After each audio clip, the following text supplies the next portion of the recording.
প্রিয় ছাত্রছাত্রীরা, আজকে আমি তোমাদেরকে এই ভিডিওর মাধ্যমে ক্লাস 6-এর ভূগোলের যে সমস্ত প্রশ্নগুলো দেওয়া হয়েছে সেকেন্ড সামেটিভের জন্য স্কুল নম্বর 4 পেজ নম্বর 304, সেখানে যে সমস্ত প্রশ্নগুলো আছে সমস্ত প্রশ্নের উত্তর আমরা আলোচনা করব আজকে এই ভিডিওর মাধ্যমে। তোমরা ভিডিওটা শুরু থেকে শেষ অবধি অবশ্যই দেখবে, আর চ্যানেল যদি নতুন হয়ে থাকে অবশ্যই তোমরা চ্যানেলটাকে সাবস্ক্রাইব করে রাখবে পরবর্তী স্কুলগুলো প্রশ্ন উত্তর পাওয়ার জন্য। এবং এর আগের যে স্কুলগুলো ছিল সেগুলোর প্রশ্ন উত্তর আমরা আলোচনা করে দিয়েছি, তোমরা প্লেলিস্ট থেকে সেই প্রশ্ন উত্তরগুলো পেয়ে যাবে, অবশ্যই সেখান থেকে সেই প্রশ্ন উত্তরগুলো দেখে নিও।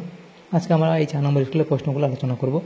তো এখানে দেখো 4 নম্বর স্কুলের যে প্রশ্নগুলো দেওয়া হয়েছে 10টা এমসিকিউ টাইপ প্রশ্ন, এখানে 10টা 1 নম্বরের প্রশ্ন দেওয়া হয়েছে। একের দাগে বলা আছে 2-1 কথায় উত্তর দাও, একের দাগে একের প্রশ্ন।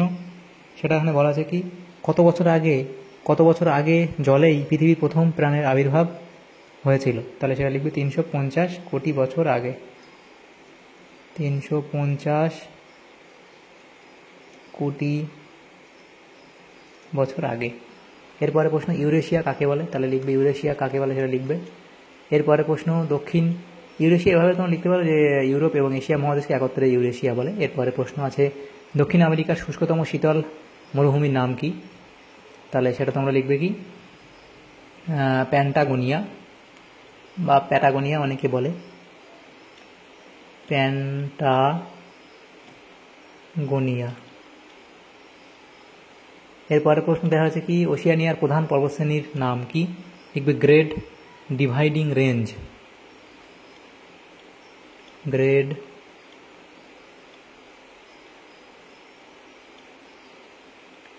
Dividing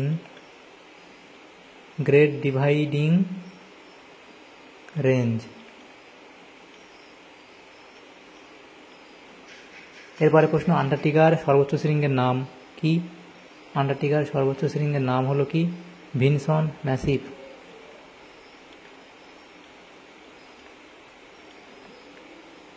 Vinson Massif. এরপরে রাশিয়ার গবেষণা কেন্দ্রের নাম কি? এটা হবে ভস্টক।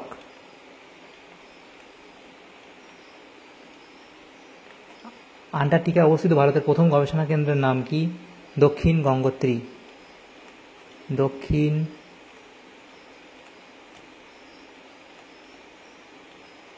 গঙ্গোত্রী।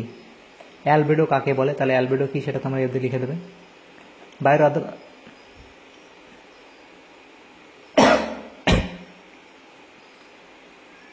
আর্দ্রতা তাহলে বায়ুর আর্দ্রতা মাপার যন্ত্রের নাম কি? সেটা লিখবে হাইগ্রোমিটার।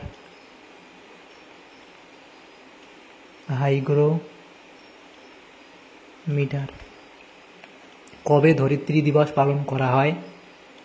লিখবে 22 এপ্রিল। এরপরে যে প্রশ্নগুলো আছে দেখো, 2 দাগের প্রশ্ন, শূন্যস্থান পূরণ করো। সেখানে বলা হচ্ছে কি, ড্যাশ সালে জাপানের ফুকুশিমায় পারমাণবিক শক্তি উৎপাদন কেন্দ্রে বিস্ফোরণ ঘটে? তাহলে এটা হবে 2011। এশিয়ার প্রধান পর্বতশ্রেণী হিমালয়। এশিয়ার প্রধান পর্বতশ্রেণী হলো হিমালয়। এরপরে প্রশ্ন, আফ্রিকার প্রধান নদী? নীল নদ। এরপরে প্রশ্ন, এটা হলো নীল নদ। তারপরে যে প্রশ্ন আছে কি বলা আছে, আন্টার্কটিকা মহাদেশে অবস্থিত হিমবাহগুলির মধ্যে ড্যাশ পৃথিবীর দীর্ঘতম? এটা হবে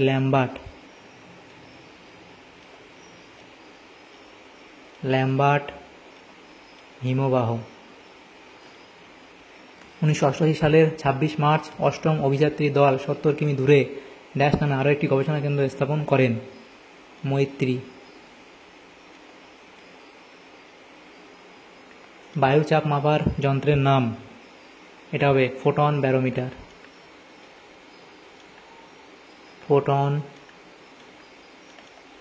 ব্যারোমিটার। এরপরে প্রতি 1000 মিটার উচ্চতায় ড্যাশ সেলসিয়াস হারে তাপমাত্রা কমে যায়? তাহলে 6.5 ডিগ্রি সেলসিয়াস। প্রতিদিন যে পরিমাণ গাড়ি চলে সেগুলো থেকে প্রায় ড্যাশ লক্ষ কিলোগ্রাম দূষণ বাতাসে মেশে? 10 লক্ষ কিলোগ্রাম। বৃষ্টিপাতের পরিমাপ মাপার যন্ত্রের নাম? সেটা হবে রেন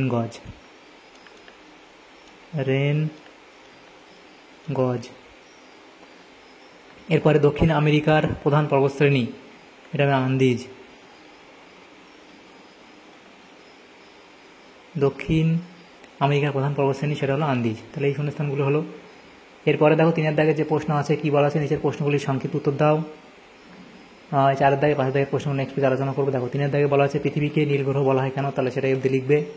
জলচক্র কাকে বলে সংজ্ঞা লিখবে। যে চক্রাকার পথে কঠিন, তরল ও বাষ্পীয় এই 3 অবস্থার পরিবর্তনের মাধ্যমে পৃথিবীতে জলের ভারসাম্য বজায় থাকে তাকে জলচক্র বলে এবং এর বর্ণনা তোমরা করবে। পরিবহন পদ্ধতি কাকে বলে, তাহলে পরিবহন পদ্ধতি তোমরা লিখে দেবে এই অবধি। এরপরে প্রশ্ন হিমমণ্ডল কাকে বলে, তাহলে হিমমণ্ডল অবস্থান, বৈশিষ্ট্য ইত্যাদি পয়েন্টগুলো করে দেবে হিমমণ্ডল সম্পর্কে। গ্রিন হাউস কাকে বলে, তাহলে গ্রিন হাউস কি, গ্রিন হাউস প্রভাব সম্পর্কে লিখবে, এই অবধি হয়ে যাবে। এরপরে দেখো 4-এর দাগের প্রশ্ন, নিচের প্রশ্নগুলির উত্তর দাও। বায়ুমণ্ডল না থাকলে কী হতো, তাহলে বায়ুমণ্ডলের গুরুত্ব, প্রাণের সঞ্চার, অনুকূল তাপমাত্রা, খাদ্যের যোগান, পুনরায় মেঘ বৃষ্টির মাধ্যমে জলের ভারসাম্য রক্ষা, অতি বেগুনি রশ্মির হাত থেকে রক্ষা, উল্কার হাত থেকে রক্ষা, অন্যান্য গুরুত্ব ইত্যাদি পয়েন্ট করে অবধি লিখবে। এরপরে 2-এর দাগের প্রশ্নে বলা আছে আবহাওয়া ও জলবায়ুর মধ্যে পার্থক্য কী। আবহাওয়া এবং জলবায়ু তাদের পার্থক্য লিখবে, সংজ্ঞা, স্থান, সময়, প্রভাব, পরিবর্তন ইত্যাদির উপর ভিত্তি করে পার্থক্যগুলো লেখা আছে, এখান থেকে তোমরা পার্থক্য লিখে দেবে। 3-এর দাগের প্রশ্নে বলা আছে অ্যাসিড বৃষ্টি সম্পর্কে সংক্ষিপ্ত আলোচনা কর। তার অ্যাসিড বৃষ্টির সংজ্ঞা লিখবে, তার কীভাবে সৃষ্টি হয় এবং অ্যাসিড বৃষ্টির প্রভাবে কী ক্ষতি হয়, অর্থাৎ এর যে প্রভাব অ্যাসিড বৃষ্টি সেটা সম্পর্কে তোমরা লিখবে। তারপর দেখো 4-এর দাগের প্রশ্নে বলা আছে ওজন স্তর সম্পর্কে ধারণা দাও। তার লিখবে ওজন স্তর কাকে বলে লিখবে, তার গুরুত্ব লিখবে। সূর্য থেকে আসা ক্ষতিকর অতিবেগুনি রশ্মি শোষণ করে ওজন স্তর পৃথিবীর জীবকুলকে বিভিন্ন রোগের, যেমন ক্যান্সার, বিভিন্ন রোগের হাত থেকে রক্ষা করে। 5-এর দাগে বলা আছে টিকা লেখো। 5-এর দাগের 1 আন্টার্কটিকার ভবিষ্যৎ, তাহলে ভবিষ্যৎ সম্ভাবনা তো লিখবে যে বিস্তৃত গবেষণাগার, খনিজ ভাণ্ডার, প্রোটিন সমৃদ্ধ ক্রিল, সিলের গুরুত্ব, তিমির গুরুত্ব এবং অন্যান্য। তারপরে ভবিষ্যৎ আসাম, ভবিষ্যৎ সংখ্যা, সেখানে বিশ্ব উষ্ণায়ন, ক্ষেত্রমান হ্রাস, প্রাণীদের অস্তিত্বের সংখ্যা ইত্যাদি পয়েন্টগুলো করবে। দ্বিতীয় প্রশ্ন বলা আছে বায়ু দূষণের নিয়ন্ত্রক সমূহ, তাহলে বায়ু দূষণের নিয়ন্ত্রণের উপায়, পারমাণবিক ব্যবহার, গণপরিবহন ব্যবহার, দূষণহীন যানবাহন, কম দূষণকারী ইঞ্জিন, এটা কম দূষণকারী ইঞ্জিন। এরপরে প্রশ্ন কলকারখানা নিয়ন্ত্রণ, বনসৃজন, অপরিচালিত শক্তির ব্যবহার ইত্যাদি পয়েন্টগুলো করে অবধি লিখবে, তাহলে এই প্রশ্ন তোমাদের হয়ে যাবে। তাহলে দেখো আমাদের এখানে যে প্রশ্নগুলো ছিল আমাদের ক্লাস 6-এর 4 নম্বর স্কুলে ভূগোলের যে প্রশ্নগুলো ছিল সমস্ত প্রশ্নের উত্তর আমরা আলোচনা করলাম এই ভিডিওর মাধ্যমে। তোমাদের যদি সামান্যতম উপকার এসে থাকে ভিডিওটা অবশ্যই লাইক করবে আর বেশি বেশি করে বন্ধুদের সাথে শেয়ার করবে এবং পরবর্তী যে স্কুলগুলো আছে সেগুলো প্রশ্ন উত্তর পাওয়ার জন্য অবশ্যই তোমরা আমাদের চ্যানেলটাকে সাবস্ক্রাইব করে রাখবে। Thank you, thanks for watching.